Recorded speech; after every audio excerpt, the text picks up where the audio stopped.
പരിശുദ്ധമായ ഹജ്ജിന് വേണ്ടി യാത്ര തിരിക്കുന്നവരും ഉംറയ്ക്ക് വേണ്ടി യാത്ര തിരിക്കുന്ന ഹാജിമാരും ഹജ്ജുമ്മമാരും അവർ അല്ലാഹുവിന്റെ നിവേദക സംഘങ്ങളാണ്. വസുവാറുഹു, അവനെ സന്ദർശിക്കുന്നവരുമാണ്, അവന്റെ അതിഥികളാണ്. ആതിഥേയനാകുന്ന അല്ലാഹു സുബ്ഹാനഹു വ തആല ഉറപ്പായിട്ടും അവരെ സന്തോഷിപ്പിക്കുകയും ആതിഥേയ സൽക്കാരം നടത്തുകയും ചെയ്യും എന്ന് ഈ ഹദീസ് വിശദീകരിച്ചുകൊണ്ട് ഉലമാക്കൾ രേഖപ്പെടുത്തുന്നു. കാരണം അല്ലാഹു വിളിച്ചിട്ടാണ് നമ്മൾ അങ്ങോട്ട് പോകുന്നത്. പടച്ച തമ്പുരാൻ ഇബ്രാഹിം നബി അലൈഹി സ്വലാത്തു വസ്സലാമിന്റെ വിളിയാളം കേട്ടുകൊണ്ട് നമ്മൾ യാത്ര തിരിക്കുകയാണ്. പടച്ച റബ്ബ് കൽപ്പിച്ചതിന് പ്രകാരം വിളിച്ചു. ആ വിളി കേട്ടുകൊണ്ട് നമ്മൾ ആ പുണ്യഭൂമിയിലേക്ക് പോകുന്നു. അതിഥികളായി നമ്മൾ പോകുമ്പോൾ പടച്ച തമ്പുരാൻ ആതിഥേയനാൻ. അവൻ നമ്മളെ അതിഥികളാകുന്ന നമ്മളെ നല്ലതുപോലെ ശ്രദ്ധിക്കും, വീക്ഷിക്കും. നമ്മുടെ വീട്ടിൽ ഒരു അതിഥി വരുമ്പോൾ നമ്മൾ അവന് ചായ സൽക്കാരം നടത്തുവാനും അവൻ പോകുന്നത് വരെ പരിപൂർണമായി അവന്റെ പിന്നിൽ നിൽക്കുവാനും നമ്മൾ ശ്രദ്ധിക്കാറുണ്ട്, അല്ലേ? നമ്മുടെ വീട്ടിൽ ഒരു അതിഥി വരുമ്പോ ഒരപ്പം വരാന്ന് പറഞ്ഞ് അവിടെ മാറ്റിയിരുത്തിയിട്ട് നമ്മൾ മുങ്ങൂല, നമ്മൾ അവിടെ തന്നെ ഉണ്ടാകും. ആ അതിഥി വന്നു കഴിഞ്ഞാൽ അയാൾ വീട്ടിൽ നിന്ന് പോകുന്നത് വരെ, അദ്ദേഹം വാഹനത്തിൽ കയറുന്നത് വരെ അദ്ദേഹത്തിന്റെ പിന്നിൽ തന്നെ നിന്നുകൊണ്ട് സേവനം ചെയ്ത് ഖിദ്മത്ത് എടുത്തുകൊണ്ട് നമ്മൾ നിലകൊള്ളും. ഉറപ്പാണ് അദ്ദേഹത്തിന് വേണ്ടുന്ന എന്തൊക്കെ സഹായങ്ങൾ വേണോ അതൊക്കെ പരിപൂർണമായി നമ്മൾ ചെയ്തു കൊടുക്കും. ഇതേ നിലയ്ക്ക് അല്ലാഹു സുബ്ഹാനഹു യുടെ ആതിഥേയത്വം നബി സല്ലല്ലാഹു അലൈഹി വസല്ലമ തങ്ങൾ ഉറപ്പെടുത്തുകയാണ്. ഇൻസഅലഹു അതാഹു വഇനസ്തഗ്ഫറ ലഹു നൽകുന്നതാണ്. ഇൻസഅലഹു അതാഹു വഇനസ്തഗ്ഫറ ലഹു ഗഫറ ലഹു. അല്ലാഹുവിനോട് എന്ത് ചോദിച്ചാലും ഉത്തരം കിട്ടുമെന്ന് മാത്രമല്ല, റബ്ബിനോട് പാപമോചനത്തിന് അർത്ഥിച്ചാൽ അല്ലാഹു പരിപൂർണമായി പാപം പുറത്തു കൊടുക്കുന്നതാണ്.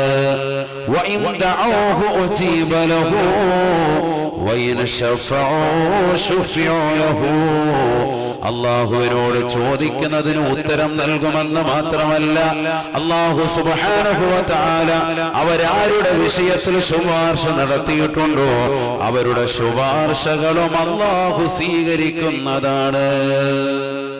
ഉംറയ്ക്ക് വേണ്ടി ഹജ്ജിന് വേണ്ടി യാത്ര തിരിച്ചതായ ഏതൊരു സഹോദരനുണ്ടോ സഹോദരിയുണ്ടോ, റബ്ബിനോട് കൈനിർത്തി അല്ലാഹുവേ ഈ മനുഷ്യന് നീ പുറത്തു കൊടുക്കണേ, ഈ മനുഷ്യന്റെ പാപങ്ങൾ അകലവും നീ പൊറുക്കണേ എന്ന് പറഞ്ഞ് ശുപാർശ ചെയ്താൽ ഉറപ്പായിട്ടും അല്ലാഹുവിന് പുറത്തു കൊടുത്ത് ആ ശുപാർശ സ്വീകരിക്കുമെന്ന് സയ്യിദുനാ റസൂലുള്ളാഹി.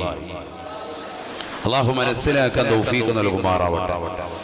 അഥവാ അവർക്കുള്ള പദവിയാണത്, അവർക്കുള്ള ശ്രേഷ്ഠതയാണ്. ചെറിയ ആളുകളല്ല അവർ. ഹജ്ജിന് വേണ്ടി പോകുന്നവർ, ഉംറയ്ക്ക് വേണ്ടി പോകുന്നവർ, അവർ നിസാരരല്ല എന്ന് നമ്മൾ മനസ്സിലാക്കണം. അവരൊരു നിസാരരായ വ്യക്തികളല്ല. അതുകൊണ്ടല്ലേ നബിയുനാ റസൂലുള്ളാഹി സ്വല്ലല്ലാഹു അലൈഹി വസല്ലമ തങ്ങൾ ദുആ ചെയ്തില്ലയോ, അല്ലാഹുമ്മ ഗഫിർ ലിൽ ഹാജ് വലിമൻ യസ്തഗ്ഫിറു ലഹുൽ ഹാജു. അല്ലാഹുവേ ഹാജിക്ക് നീ പുറത്തു കൊടുക്കണേ അല്ലാഹ്.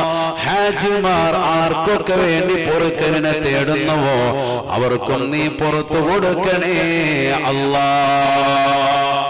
ഹാജിമാർക്ക് നീ പുറത്തു കൊടുക്കണേ. ഹാജി ആർക്കൊക്കെ വേണ്ടി പൊറുക്കലിനെ തേടുന്നുവോ, ഇന്നാലിന്ന മനുഷ്യന് നീ പുറത്തു കൊടുക്ക്, ഇന്നാലിന്ന സഹോദരന് നീ പുറത്തു കൊടുക്ക്, എനിക്ക് സഹായകമായി എന്നോടൊപ്പം എയർപോർട്ട് വരെ എത്തിച്ചേർന്നതാകുന്ന ഇന്ന സഹോദരൻ, ഇന്ന സഹോദരി, അല്ലാഹു നീ അവർക്ക് പുറത്തു കൊടുക്ക്, അവരുടെ കാര്യങ്ങൾ മുഴുവനും നീ പരിഗണിക്ക്, നീ ശ്രദ്ധ വെക്ക് റബ്ബേ എന്ന് ഒരു ഹാജി അല്ലെങ്കിൽ ഒരു ഹജ്ജുമ്മ ദുആ ചെയ്താൽ വല്ലാഹി അത് ഖബൂലാക്കുമെന്ന് ആദരവായ സയ്യിദുനാ റസൂലുള്ളാഹി സ്വല്ലല്ലാഹു അലൈഹി വസല്ലം നബി സല്ലല്ലാഹു അലൈഹി വസല്ലം തങ്ങളുടെ ദുആ ആണത്. അല്ലാഹുമ്മ ഗഫിർ ലിൽ ഹാജി വലിമൻ യസ്തഗ്ഫിറു ലഹുൽ ഹാജു.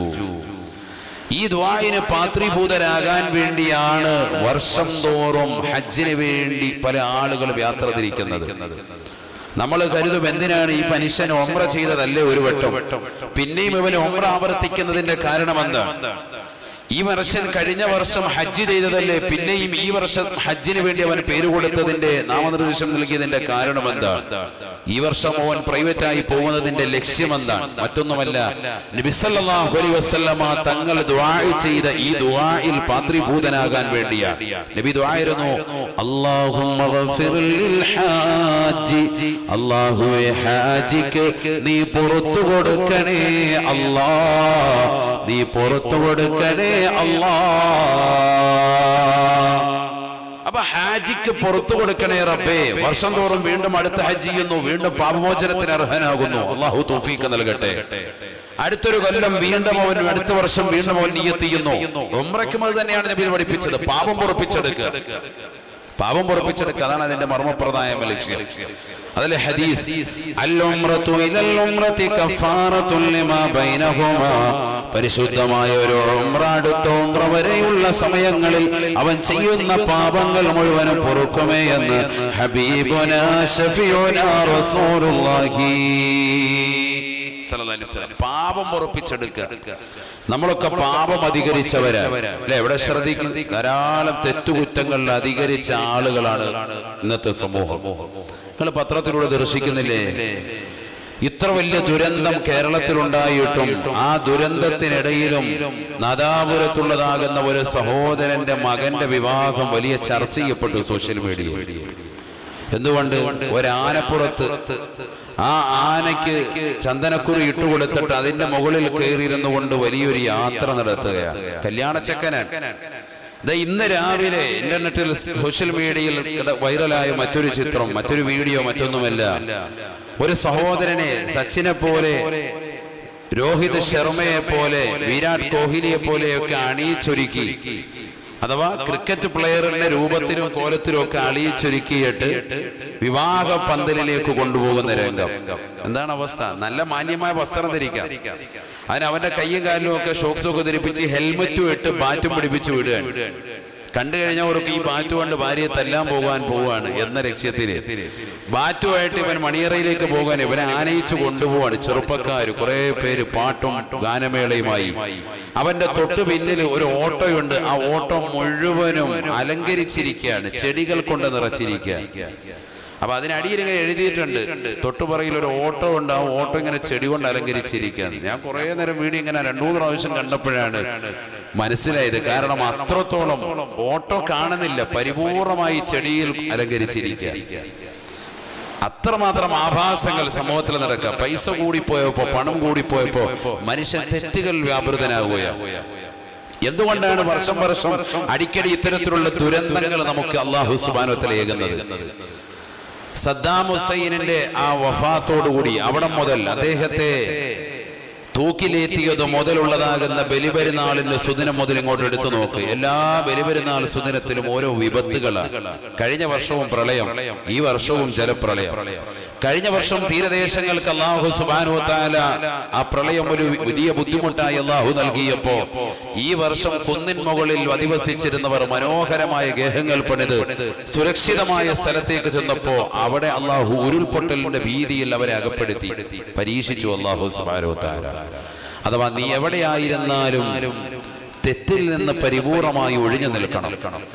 ഈ പ്രളയത്തിൽ അകപ്പെട്ടവർ മുഴുവനും തെറ്റുകാരാണെന്നല്ല ഞാൻ പറയുന്നത്, അങ്ങനെ ഒരിക്കലും വാദിക്കൊന്നുമില്ല. മറിച്ച് തെറ്റ് ചെയ്യുന്ന വ്യക്തികൾ ഉണ്ടാകുമ്പോ അവരുടെ തെറ്റുകൾ ചൂണ്ടിക്കാണിച്ചുകൊണ്ട് നന്മയിലേക്ക് വഴി നടത്താതിരിക്കുകയാണ് എങ്കിൽ എല്ലാവർക്കും വിപത്തുകൾ വരാം എന്നാണ് ആദരവായ സയ്യിദുനാ റസൂലുള്ളാഹി സ്വല്ലല്ലാഹി അലൈഹി വസല്ലം തങ്ങൾ പഠിപ്പിക്കുന്നത്.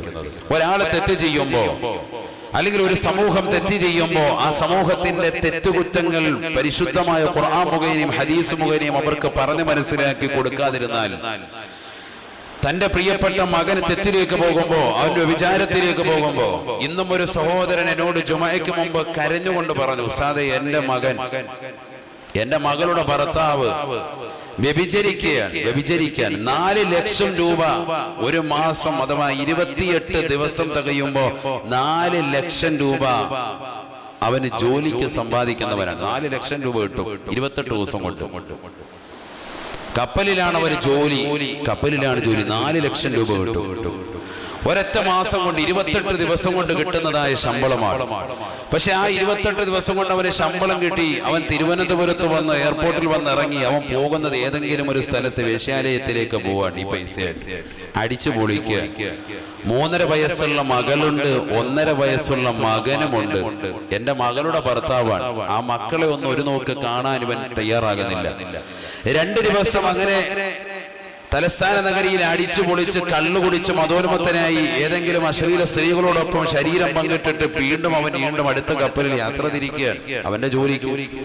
1 മാസം വീണ്ടും തികച്ച് 4 ലക്ഷം രൂപ ഒപ്പിച്ചുകൊണ്ടുവരുന്നു. വീണ്ടും ഏതെങ്കിലും ഇത്തരത്തിലുള്ള ഗോൾഡ് ഡിഗർക്ക് കൊടുത്ത് അശ്ലീലമായപ്പെട്ട സ്ത്രീകൾ കൊടുത്ത് വേശ്യ സ്ത്രീകൾക്ക് നൽകിയിട്ട് വീണ്ടും സായുജ്യം അണിഞ്ഞുകൊണ്ട് ആ 2 ദിവസത്തെ ലീവ് അടിച്ചു പൊളിച്ചിട്ട് വീണ്ടും പോവാൻ. ഇങ്ങനെ അവൻ വരാൻ തുടങ്ങിയിട്ട് മാസങ്ങളായി. എന്റെ വീട്ടിലേക്ക് അവൻ വരുന്നില്ല. കഴിഞ്ഞ പെരുന്നാളിന് വീട്ടിലേക്ക് വന്നിട്ടില്ല. 3.5 വയസ്സുള്ള മകനെയും 1.5 വയസ്സുള്ള കുട്ടിയും കാണണമെന്നുള്ള താല്പര്യം അവന്റെ മനസ്സിന്റെ അകത്തളങ്ങളിലില്ല. ഇതൊക്കെ നമ്മുടെ കരുനാഗപ്പള്ളി ദേശത്തുള്ള സഹോദരങ്ങൾ വിഷമത്തോടുകൂടി വളരെയേറെ പ്രയാസത്തോടുകൂടി ഓർമ്മപ്പെടുത്തുമ്പോ പള്ളിയിലൊക്കെ വന്നിട്ട് ഉസ്താദുമാരോട് പറയുന്നത് ഇതാണ്: വിഷമങ്ങളും ദുഃഖങ്ങളും പങ്കുവെക്കാൻ. നിങ്ങൾ ഈ പള്ളിയിൽ ഉസ്താദുമാരുടെ റൂമിൽ തിരക്ക് കാണുമ്പോൾ നിങ്ങൾ മനസ്സിലാക്കുക എന്തപ്പോ ഒരു ആൾക്കൂട്ടം. ഇതൊന്നുമല്ല, ഇവര് വന്നിട്ട് അവരുടെ വിഷമങ്ങൾ പറയാൻ, ദുഃഖങ്ങൾ പറയാൻ, മക്കളെ കുറിച്ച് പരാതിപ്പെടാൻ. മക്കള് കള്ളുകുടിച്ച് നടക്കുന്നു. മറ്റൊരാൾ വന്നിട്ട് പറഞ്ഞു, ഉസ്താദ് MBA കാരനാണ് എന്റെ പ്രിയപ്പെട്ടതായ മകൻ. അവനിപ്പോ അന്യമതത്തിൽപ്പെട്ടതായ ഒരു പെണ്ണിനെ വിവാഹം ചെയ്യണമെന്ന് വലിയ താല്പര്യമാണ്. വിവാഹം ചെയ്യാൻ അവൻ തുനിഞ്ഞിരിക്കാൻ. അന്യമതത്തിൽപ്പെട്ട ഹൈന്ദവ സഹോദരിയെ വിവാഹം ചെയ്യണമെന്നുള്ള വലിയ താല്പര്യത്തിലാണ്. രണ്ടുപേരും വലിയ പ്രണയത്തിലാണ്. ഞങ്ങൾ അറിഞ്ഞിട്ടില്ല. അവരുടെ കലാലയങ്ങളിൽ ഒരുമിച്ചുള്ളവരായിരുന്നു എന്ന് പറയപ്പെടുന്നു. ഇതുവരെ ഞാൻ അവളെ കണ്ടിട്ടുമില്ല. എന്ത് ചെയ്യണം? എന്താണ് അവസ്ഥ? ഒന്ന് ചിന്തിച്ചു നോക്കൂ സമൂഹത്തിൽ. ഇന്നലെയും മിനിയാന്നും ഒക്കെ പത്രങ്ങളിലും ദൃശ്യ ശ്രാവ്യ മാധ്യമങ്ങളിലും ഫേസ്ബുക്കും വാട്സാപ്പും ഉപയോഗിക്കുന്ന സഹോദര സഹോദരിമാർക്കറിയാം, നിറഞ്ഞു നിൽക്കുന്നത് ഒരു മുസ്ലിം സഹോദരിയോടൊപ്പം ഒരു ഹൈന്ദവ ദേവാലയത്തിൽ അവരുടെ ദേവാലയത്തിന്റെ മുന്നിൽ കുരിശ് വരച്ചുകൊണ്ട് നിൽക്കുന്ന ഒരു പാവപ്പെട്ട മുസ്ലിം സഹോദരി അന്യമതത്തിലെ ചെറുപ്പക്കാരോടൊപ്പം ഒളിച്ചോടിപ്പോവാണ്. സ്വന്തം വാപ്പയും ഉമ്മയും മറന്ന്, അവർ 18 വർഷം വരെ അവൾക്ക് കൊടുത്തതായ സ്നേഹം മറന്ന്. ഇതാണ് ലോകം മാറിക്കൊണ്ടിരിക്കുന്നത്. ഇതിനൊരു തിരിച്ചറിവുണ്ടാകണ്ടേ? ഇത്രയും വലിയൊരു ജലപ്രളയങ്ങളും ഇത്രയും വലിയൊരു സംഭവ വികാസങ്ങളും അല്ലാഹു സുബ്ഹാനഹു വ തആല ഈ പരീക്ഷണമൊക്കെ നൽകിയിട്ട് പരിപൂർണമായി നെവർ മൈൻഡ് ചെയ്തുകൊണ്ട്, ഇതൊന്നും ഒരു പ്രശ്നമല്ല, ഇതൊന്നും എന്നെ ബാധിച്ചിട്ടില്ലല്ലോ. ഏതൊക്കെയോ ചില നാടുകളിൽ ബാധിക്കുന്നു, തൊട്ടപ്പുറത്തുള്ളതാകുന്ന ജില്ലകൾ ബാധിക്കുമ്പോഴും തൊട്ടടുത്തുള്ള കുടുംബാദികൾ മരണപ്പെട്ടു പോകുമ്പോഴും അന്യന്റെ അതാകുന്ന വ്യക്തികളാണ് എന്നുള്ള തിരിച്ചറിവാണ് സമൂഹം ഉണ്ടായിത്തീരുന്നിരിക്കുന്നത്. ഇത് എന്നിലേക്ക് കടന്നു വരും. ഞാനും ഈ ലോകത്ത് മരിക്കേണ്ടവരാണ്. സ്വന്തം വാപ്പയെ കൊണ്ടുവന്ന ഖബറിലേക്ക് വെക്കുമ്പോഴും സെൽഫി എടുക്കുന്ന യുഗത്തിലേക്ക് മക്കൾ മാറിയിരിക്കുകയാണ്. വാപ്പാടെ ഖബറിലേക്ക് ഞാൻ തന്നെയാ മയ്യത്ത് വെക്കുന്നത് എന്നറിയിക്കാൻ ഒരു കയ്യിൽ ഫോണും പിടിച്ച് മറുകയിൽ ജനാസ ഇറക്കി വെക്കുന്ന ഒരു യുഗം. എന്നിട്ട് അത് ഗൾഫിലേക്ക് അയച്ചു കൊടുക്കുക, ഇല്ലെങ്കിൽ ഫേസ്ബുക്കിൽ അപ്ലോഡ് ചെയ്യുക. എന്റെ വാപ്പ ഈ ലോകത്ത് നിന്ന് എന്നേക്കുമായി വിട പറഞ്ഞു പോയി. മരിച്ചു കിടക്കുന്ന പിതാവിന്റെ ജനാസയുടെ ഫോട്ടോ എടുത്തിട്ട് ഫേസ്ബുക്കിൽ ഷെയർ ചെയ്യുന്ന മക്കളുള്ള കാലഘട്ടം. നമ്മളിൽ നിന്നുള്ള ഈമാനികമാകുന്ന പ്രഭ പരിപൂർണമായി നഷ്ടപ്പെട്ടു പോയി. ആ പ്രഭ നമുക്ക് തിരിച്ചു പിടിക്കണമെങ്കിൽ പരിപൂർണമായി ആത്മീയത കൈമുതലാക്കണം. ഉറപ്പാണ്. ആത്മീയ കൈമുതലാകണമെങ്കിൽ ആത്മീയതയുള്ള സ്ഥലങ്ങളിലേക്ക് നമ്മൾ ഒരു യാത്ര നടത്തണം. ആ ഒരു സിയാറത്താണ്, മഹത്തായ ലക്ഷ്യമാണ് പരിശുദ്ധമായ ഉംറയും പരിശുദ്ധമായ ഹജ്ജും. വലിയൊരു മഹത്തായ യാത്രയാണ്, ചെറിയ യാത്രയല്ല, ത്യാഗമാണ്. നേരത്തെ ഇവിടെ സൂചിപ്പിച്ചു, കരുനാഗപ്പള്ളി ജമാഅത്തിന്റെ പ്രസിഡന്റ് അടക്കമുള്ളവർ അവരുടെ ഉംറകളെ പറ്റി ത്യാഗമായിരുന്നു. വലിയ ബുദ്ധിമുട്ടുകളാണ്, ഒരുപാട് പ്രയാസങ്ങളെ സഹിച്ചുകൊണ്ട് വേണം ഉംറയ്ക്ക് വേണ്ടിയും ഹജ്ജിന് വേണ്ടി പോയായിരുന്നു. എത്ര സുഖമുണ്ടായിരുന്നാലും അതിന്റെ അനുഭവങ്ങളെ സാക്ഷ്യപ്പെടുത്തുന്നത് ഹജ്ജിന് പോകുമ്പോൾ കൂടുതൽ ത്യാഗമാണ്. അനുഭവങ്ങളെ സാക്ഷ്യപ്പെടുത്തുന്ന ഒരു ചെറിയ ബുദ്ധിമുട്ടുകൾ അല്ലാഹു സുബ്ഹാനഹു വ തആല നൽകും. തീർത്തും മനസ്സിന് റാഹത്തുള്ള നിലക്കാണ് എങ്കിൽ നിന്നെ അല്ലാഹു സുബ്ഹാനഹു വ തആല പരീക്ഷിച്ചിട്ടില്ല ആ യാത്രയിൽ എന്ന് നിനക്ക് മനസ്സിലാക്കാൻ പറ്റും. ചെറിയ ചെറിയ ബുദ്ധിമുട്ടുകൾ ഉണ്ടാവും. ചിലപ്പോൾ ഇവിടുന്ന് യാത്ര പോകാൻ അല്പം ലേറ്റ് ആയിട്ടുണ്ടാവും. പറയുന്ന സമയത്തിനുള്ളിൽ വാഹനം റെഡി ആയിട്ടുണ്ടാവൂല. നിന്നെ പരീക്ഷിക്കും. ഒരു ഉംറയ്ക്ക് വേണ്ടി പോകുന്നവനെ, ഹജ്ജിന് വേണ്ടി പോകുന്നവന് ഏറ്റവും വലിയ ക്വാളിറ്റി ഉണ്ടാവേണ്ടത് എന്താണെന്ന് എന്നോട് ചോദിച്ചാൽ അവന് ക്ഷമയാണ് മർമ്മപ്രധാനം എന്നാണ് ഞാൻ ആദ്യം പറയുക. എന്തുകൊണ്ട്? അവിടെ ചെന്നുകൊണ്ട് ഇവിടെ വെച്ചുകൊണ്ടുള്ള ക്ലാസ്സുകളിൽ എപ്പോഴും അടിക്കടി ഓർമ്മപ്പെടുത്തും, ഉംറയ്ക്ക് വേണ്ടി പോകുമ്പോഴും ഹജ്ജിന് വേണ്ടി പോകുമ്പോഴും ക്ഷമ പരിപൂർണമായി വേണേ. പക്ഷെ നമുക്ക് അക്ഷമയാണ്. അവിടെ എത്തുമ്പോൾ ഭക്ഷണം അല്പം വൈകി, ഇല്ലെങ്കിൽ നമ്മൾ ഉദ്ദേശിക്കുന്ന നിലയിലുള്ളതല്ല എന്ന രീതിയിൽ വരുമ്പോ മനോഹരമായ ഫുഡാണെങ്കിൽ പോലും എന്തെങ്കിലും ഒരു കുറ്റം കണ്ടെത്താൻ വേണ്ടി യാത്ര തിരിക്കുന്ന ധാരാളം ആളുകൾ ഹജ്ജിനും ഉംറയ്ക്കും വേണ്ടി യാത്ര തിരിക്കുന്നവരുണ്ട്. ഒരിക്കലും അങ്ങനെ ഉണ്ടാവാൻ പാടില്ല. ഒരുപക്ഷെ വീട്ടിൽ വലിയ ദാരിദ്ര്യത്തിൽ കഴിയുന്നവരായിരിക്കാം, അവന് പോയിട്ടുള്ള സ്ഥലങ്ങളിൽ കിട്ടുന്നത് മനോഹരമായ ഭക്ഷണമായിരിക്കാം. എന്നിരുന്നാൽ പോലും കുറ്റം കണ്ടെത്തുന്ന ധാരാളം സഹോദരങ്ങൾ നല്ല ഭക്ഷണം സദ്യ കൊടുക്കുമ്പോൾ പറയും എനിക്ക് കഞ്ഞിയും പയറുമാണ് ഇഷ്ടം, കഞ്ഞിയും പയറും കൊടുക്കുമ്പോൾ പറയും എനിക്ക് സദ്യയാണ് ഇഷ്ടം, പൊറോട്ടയും ബീഫുമാണ് രാത്രി കഴിച്ച ശീലം, ഇല്ലെങ്കിൽ ചപ്പാത്തി കഴിച്ചാണ് ശീലം. ഇങ്ങനെ വെറുതെ ഒരു ഒടക്ക് മൈൻഡിലേക്ക് പോകുന്ന ധാരാളം സഹോദര സഹോദരിമാരെ കാണാൻ സാധിക്കും ഉംറയുടെ വേളയിലും ഹജ്ജിന്റെ വേളയിലും. പക്ഷെ ഇതൊക്കെ നമ്മൾ മനസ്സിലാക്കണം, റബ്ബ് സുബ്ഹാനഹു വ തആല നമ്മളെ പരീക്ഷിക്കുകയാണ്. ഒരു 14 ദിവസത്തേതാകുന്ന പാക്കേജ്, ഇല്ലെങ്കിൽ ഒരു 40-45 ദിവസത്തേക്കുള്ളതാകുന്ന ഹജ്ജിന്റെ പാക്കേജ്. ഈ പാക്കേജിൽ അല്ലാഹു സുബ്ഹാനഹു വ തആല ഒരു സ്ഫുടം ചെയ്തതാകുന്ന കുട്ടിയെ പോലെ, ഒരു ഉമ്മ പ്രസവിച്ചതാകുന്ന കുട്ടിയെ പോലെ പാപത്തിൽ നിന്ന് പരിപൂർണമായി സുരക്ഷിതയാക്കുന്ന രംഗമാണ് ഈ കുറഞ്ഞ ദിവസങ്ങൾ കൊണ്ട് നടക്കുന്നത്. ചെറിയ പ്രക്രിയയല്ല, വലിയൊരു പ്രക്രിയയാണ്. അത് ക്രിയാത്മകമായി നിന്റെ തുടക്കം മുതലേ നിന്റെ യാത്ര റാഹത്താകണം. എന്തുകൊണ്ട്? നിനക്കുള്ള സ്ഥാനം ചെറുതല്ല, നീ എന്ത് ചോദിച്ചാലും ഉത്തരം ലഭിക്കുമെന്ന് ആദരവായ സയ്യിദുനാ റസൂലുള്ളാഹി. അപ്പൊ നിന്റെ മനസ്സും ശരീരവും ക്ലിയർ ആവണം, നീ കഴിക്കുന്ന ഭക്ഷണം ഹലാലാകണം, അനിവാര്യമാണ്. അശ്ശറത്തുൽ അവ്വൽ, ഒന്നാമത്തെ നിബന്ധന അതാണ്. ഹജ്ജാകട്ടെ ഉംറയാകട്ടെ ഹലാലായ സമ്പാദ്യം കൊണ്ടായിരിക്കണം ഇത് ചെയ്യേണ്ടത്. ഞാനിത് പറയാൻ കാരണം, എങ്ങനെയെങ്കിലും കാബ കാണണം, എങ്ങനെയെങ്കിലും റസൂലുള്ളാഹിയുടെ ചാരത്തി എത്തണമെന്നുള്ള അടങ്ങാത്ത ആഗ്രഹത്തിൽ ചില ആളുകൾ അവരുടേതാകുന്ന സ്വർണം കൊണ്ടുപോയി പണയം വെച്ചിട്ട് ഉംറയ്ക്ക് പോകുന്നവരുണ്ട്. ഒരുപാട് സഹോദരിമാരുണ്ട്. ഒരിക്കലും പാടില്ല, നിഷിദ്ധമാണ്. ആ യാത്ര ഒരിക്കലും ഹലാലാവൂല. ഹലാലായ സമ്പാദ്യം ഒരുമിച്ച് കൂട്ടണം. അത് ഹജ്ജിനും ഉംറയ്ക്കും മാത്രമല്ല, നീ കഴിക്കുന്ന ഭക്ഷണത്തിലും കുടിനീരിലും അത് ഉണ്ടാവണം.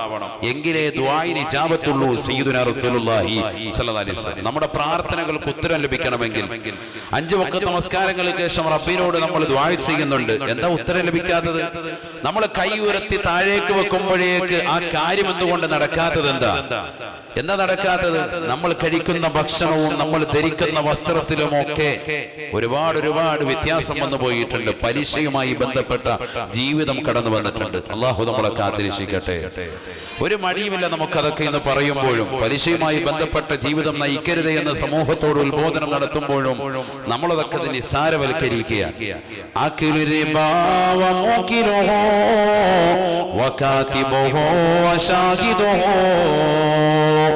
كلهم في النار كلهم في النار.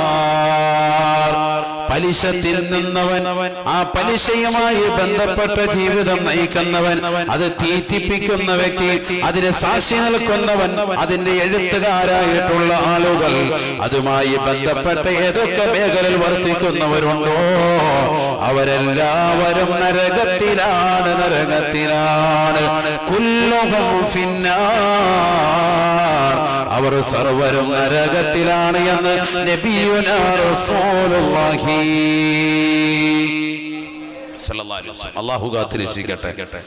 ഒരുപാട് ആളുകൾ പറയാറുള്ള ഒരു ചോദ്യമാണ്, ഒരുപാട് ഉമ്മമാര് ചോദിക്കാറുള്ള ചോദ്യം, ഉസ്താദ് ഞാൻ ഒരുപാട് ദിക്ർ ചൊല്ലാറുണ്ട്, മുഹറം മാസം 1 മുതൽക്ക് 10 വരെയുള്ള ദിവസങ്ങൾ പകൽ നോമ്പനുഷ്ഠിച്ചവന് ഫിർദൗസ് എന്ന സ്വർഗ്ഗം അല്ലാഹു നൽകുമെന്ന് ആദരവായ റസൂലുള്ളാഹി സ്വല്ലല്ലാഹു അലൈഹി വസല്ലം. ഞാൻ നോമ്പനുഷ്ഠിക്കുന്നവനാണ്, ഞാൻ ആശുറായിന്റെയും താസ്വായിന്റെയും നോമ്പനുഷ്ഠിക്കുന്ന വ്യക്തിയാണ്. ഞാൻ പാതിരാത്രി സമയത്ത് നിശയുടെ നിശീതതയിൽ കൂരിരട്ടിനെ വകഞ്ഞു മാറ്റി തഹജ്ജുദ് നമസ്കരിക്കുന്ന വ്യക്തികളാണ്. ഞാൻ വിശുദ്ധമായ ഖുർആൻ ധാരാളം പ്രാവശ്യം ഖത്മ ചെയ്തിട്ടുണ്ട്. ഞാൻ ഒരുപാട് തഹ്ലീൽ ചൊല്ലാറുണ്ട്, ഒരാളെ സ്വലാത്ത് ചൊല്ലാറുണ്ട്. തിങ്കളും വ്യാഴവും ഞാൻ അധികവും സുന്നത്ത് നോമ്പ് അനുഷ്ഠിക്കാറുണ്ട്. ഇങ്ങനെയൊക്കെ ഉള്ള 5 വഖത്ത് നമസ്കാരം ചിട്ടവെക്കുകയും ചെയ്യുന്ന, വീട്ടിൽ വരുന്ന പാവങ്ങളെ കൃത്യമായ രീതിയിൽ അളവുകോൽ വെച്ചുകൊണ്ട് മാന്യമായ രീതിയിൽ സൽക്കാരം നടത്തുകയും അവർക്ക് സഹായം നടത്തുകയും ചെയ്യുന്ന എന്റെ ദുആഇന് എന്തുകൊണ്ട് ഉത്തരം കിട്ടുന്നില്ല? ഒരുപാട് ഉമ്മമാര് ചോദിക്കുന്ന ചോദ്യമാണ്. ഒരുപാട് ദിക്റൊക്കെ എടുക്കുന്നുണ്ട്, ഉസ്താദേ കാര്യമില്ലല്ലോ, എന്താ കാര്യം? കാര്യം മറ്റൊന്നുമല്ല, നമ്മൾ കഴിക്കുന്ന ഭക്ഷണവും നമ്മൾ കുടിക്കുന്ന കുടിനീരും ഹലാലാണോ എന്നൊരു വേള നമ്മളൊന്ന് ചിന്തിക്കണം. അള്ളാഹു നമുക്ക് കാത്തിരക്ഷിക്കുമാറാവട്ടെ. അത് ശ്രദ്ധിക്കേണ്ട ഒരു വിഷയമാണത്, ചെറിയ കാര്യമല്ല. എന്തുകൊണ്ട്?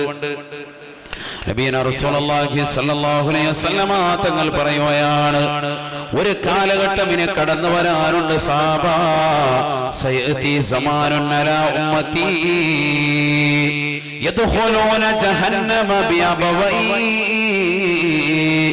അവർ നരകത്തിൽ പ്രവേശിക്കുന്നത് അവരുടെ മാതാപിതാക്കൾ കാരണമാണ്.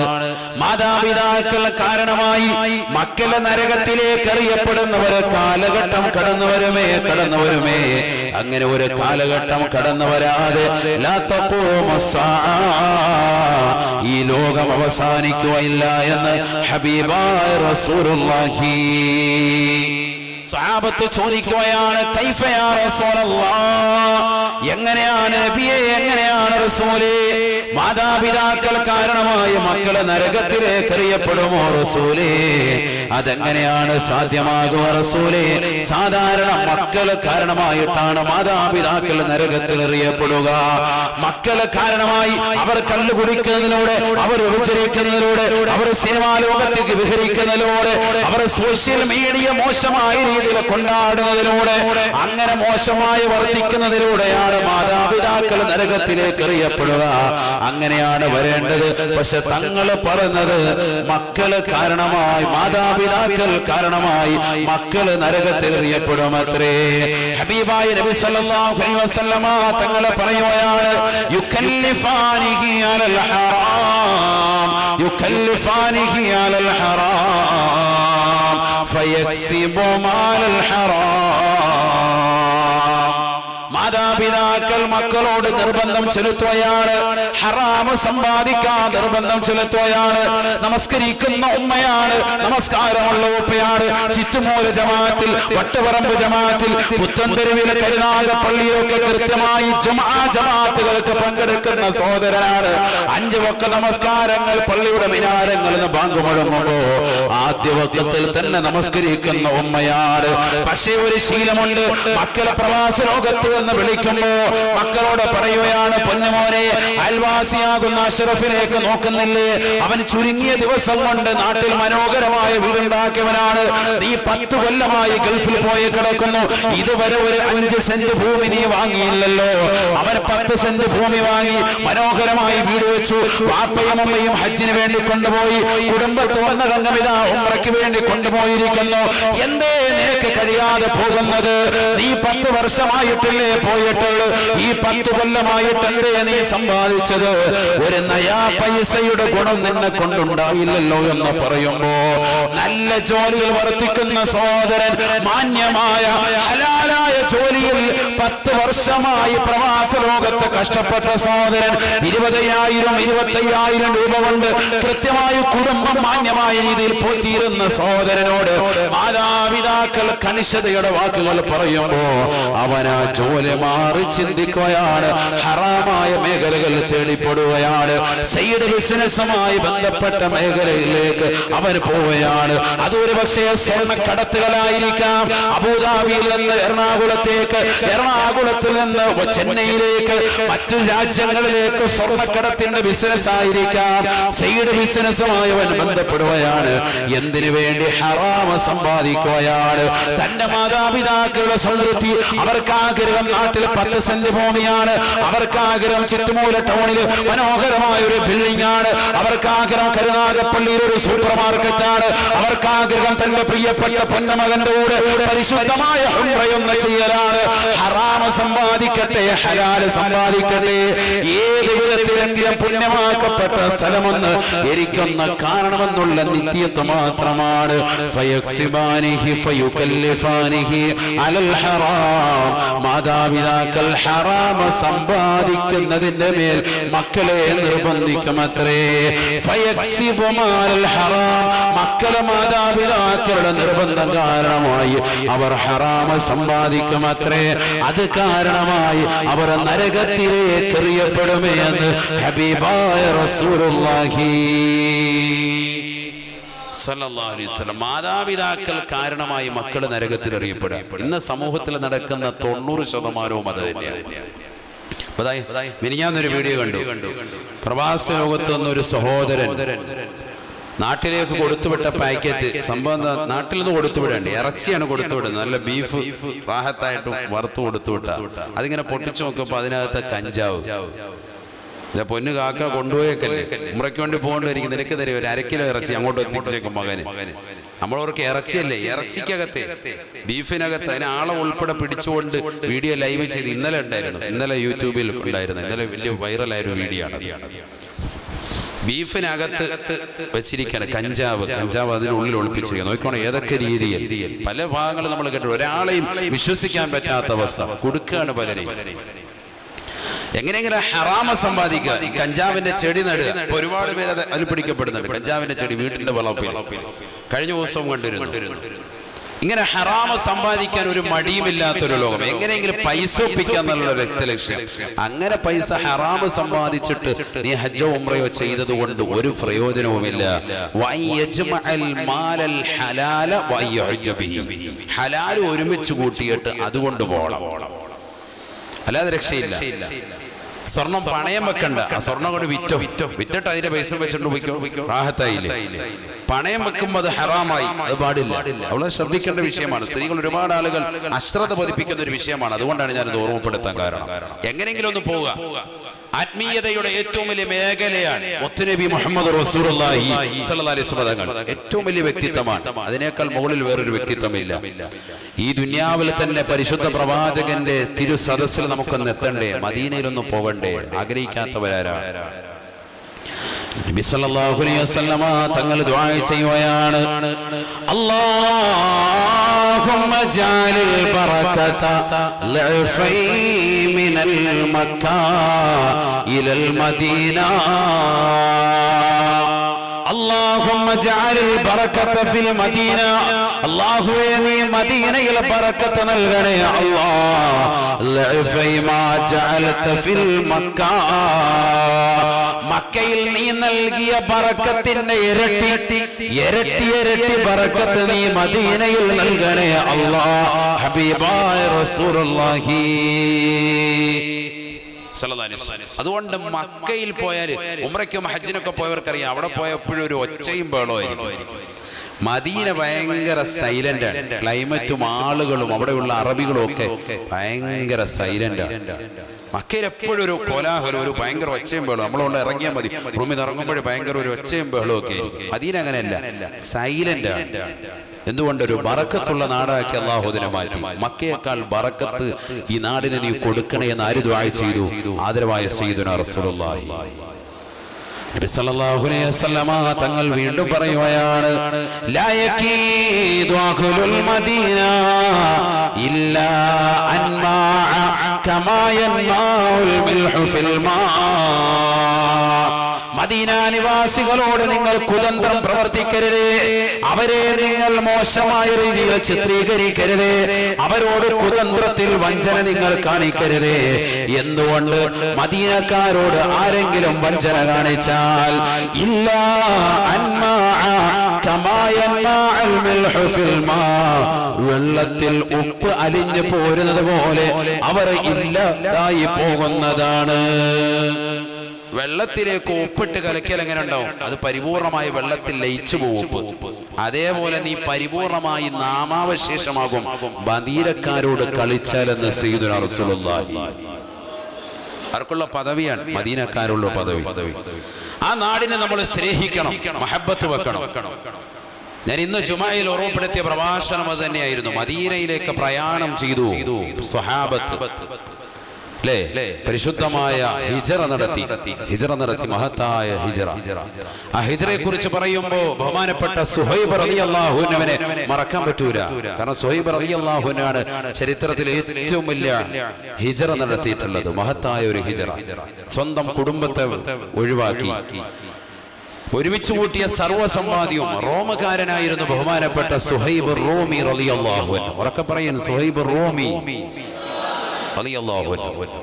വിശാലമായ ചരിത്രം. ഞാൻ ചരിത്രം കൂടി ഒന്ന് ഷോർട്ടായി പറഞ്ഞിട്ട് നിർത്താം. സുഹൈബ് റൂമി റളിയല്ലാഹു അൻഹു റോമക്കാരനാണ്, രത്നവ്യാപാരിയാണ്. അദ്ദേഹം അവിടെ നിന്ന് ഇവിടെ വന്ന് റസൂലുള്ളാഹി സ്വല്ലല്ലാഹി അലൈഹി വസല്ലം തങ്ങളെ കൊണ്ട് ഇസ്ലാം മതം പുൽകി. മക്കയിൽ വന്ന് ഇസ്ലാം മതം പുൽകി. നബി സല്ലല്ലാഹു അലൈഹി വസല്ലം തങ്ങൾ വീണ്ടും വിശ്വസിച്ചു, രത്നക്കച്ചവടം നടത്തി. നമുക്കറിയാം രത്നത്തിനൊക്കെ വില എന്താണ്. രത്നത്തിന്റെ വലിയ വ്യാപാരമാണ് അദ്ദേഹത്തിന്. ഇപ്പൊ സ്വർണത്തിന് വില കൂടി, 29,120 രൂപയാണ് ഇന്നലത്തെ വില. ഇന്നത്തെ വില എന്താ കൂടിക്കാണുമ്പോൾ കുറയാൻ ചാൻസ് ഇല്ല. കുറയുമ്പോൾ 10 രൂപ കുറയും, കൂടുമ്പോൾ ഒരു 150 രൂപ, ഒരു 350 രൂപ കൂടും.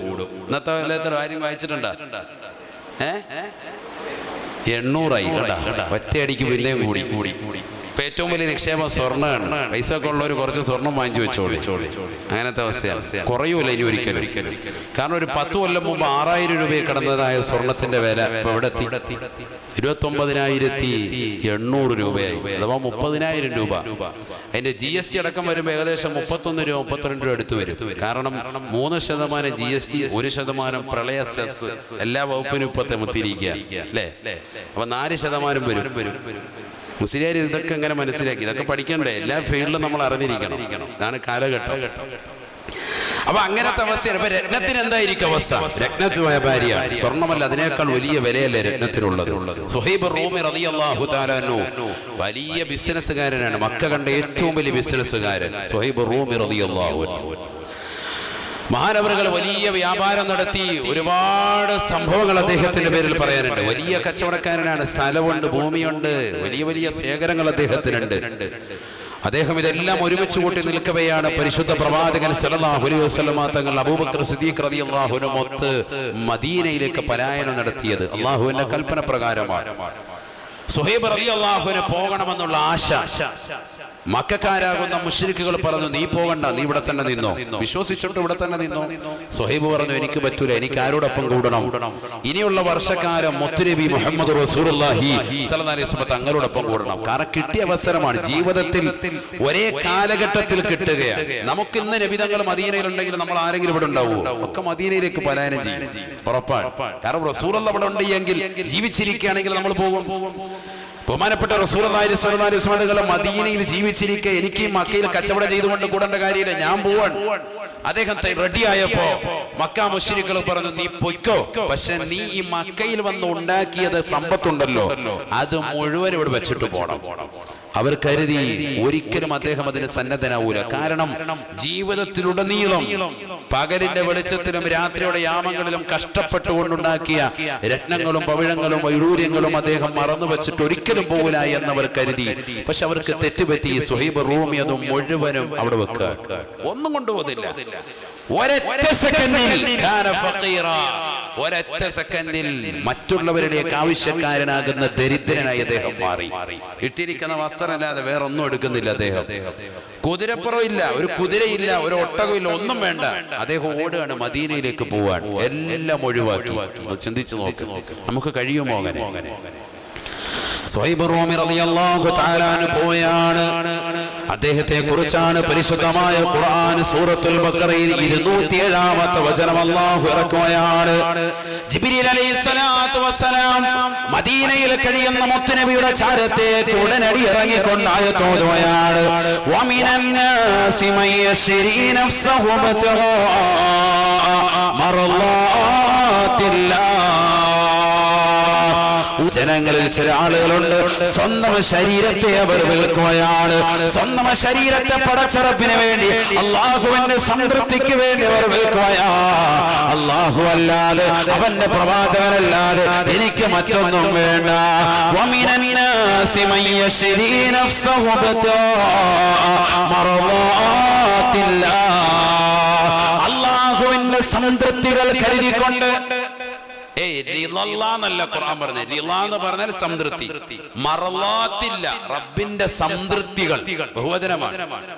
ഒരു സംതൃപ്തിയല്ല, റബ്ബിന്റെ ഒരു സംതൃപ്തിയല്ല ആഗ്രഹിക്കുന്നത്. പിന്നെന്താ? സംതൃപ്തികൾ ആഗ്രഹിച്ചിട്ട് തന്റെ കുടുംബത്തെയും തന്റെ സൗഭാഗ്യങ്ങളും മുഴുവനും, ഒരു പുരുഷായുസ് മുഴുവനും ആസ്വദിക്കാൻ മാത്രം, തലമുറകൾ ആസ്വദിക്കാൻ മാത്രം ഉണ്ടാക്കി വെച്ചതാകുന്ന സമ്പാദ്യം മുഴുവനും, ഒരു പുരുഷായുസ് മുഴുവനും സമ്പാദിച്ച സർവ്വതും, രത്നങ്ങൾ കൊണ്ട് സമ്പാദിച്ച സർവ്വതും ഒഴിവാക്കിയിട്ട് ഓടുകയാണ് മദീനയിലേക്ക് പോയി, ഒന്നുമില്ലാതെ. അപ്പൊ തന്നെ ആയത്തിങ്ങടറങ്ങ ജിബ്രീൽ അലൈഹിസ്സലാത്തു വസ്സലാം ഇറക്കി കൊടുക്കുക. വിസലനാലിസ്മതങ്ങളും സഹാബത്തും മദീന പള്ളിയുടെ അകത്തളത്തിൽ കാത്തു നിൽക്കുകയാണ്. സുഹൈബ് റൂമി റളിയല്ലാഹു തആല അൻഹു അകത്തേക്ക് വരുമ്പോ അല്ലാഹുവിന്റെ റസൂൽ പറഞ്ഞു, ജാഅന റാബിഹു, ജാഅന റാബിഹു, നമ്മുടെ അടുക്കലേക്ക് വന്നിരിക്കുന്നത് ലാഭക്കാരനാണ്, ലാഭക്കാരനാണ്. സ്വന്തം കുടുംബത്തെയും മക്കളെയും സന്താന സൗഭാഗ്യങ്ങളെയും സമ്പത്ത് മുഴുവനും പടച്ചറപ്പിന് വേണ്ടി ത്യജിച്ചുകൊണ്ട് കടന്നു വന്നവനാണ്.